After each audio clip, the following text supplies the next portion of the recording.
فصل فی قراءة القرآن وتحسین الصوت بها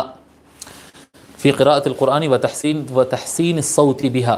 قرآن کریم کی تلاوت کرنے اور اچھی آواز سے پڑھنے کا بیان۔ عن ابی ہریرہ رضی اللہ، حدیث نمبر 423 423،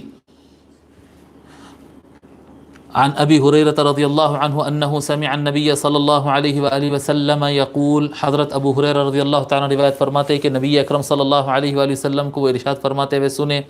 ما اذن اللہ لشیء ما اذن لنبی حسن الصوت یتغنى بالقرآن یجہر به،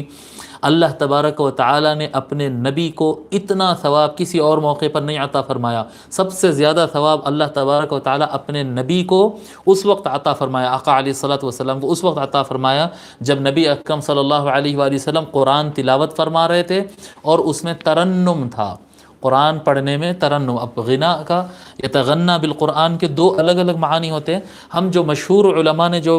موقف اختیار کیا ہے، محدثین نے جو اس کے یتغنى بالقرآن کا جو معنی بتایا، اس معنی پر ہم چلیں گے۔ اس کا دوسرا معنی ہے، کبھی انشاءاللہ تعالی قرآن کے اوپر خصوصی بیان کریں گے تب اس میں بیان کریں گے۔ تو جب کبھی اللہ تعالیٰ کے نبی صلی اللہ علیہ وآلہ وسلم قرآن کی تلاوت کر رہے ہوں گے اچھی آواز سے، ترنم کے ساتھ، لہر کے ساتھ، جب آقا علیہ الصلوۃ والسلام پڑھ رہے ہیں، اس وقت اللہ تبارک و تعالی اتنا ثواب آقا علیہ الصلوۃ والسلام کو عطا فرمایا کہ اتنا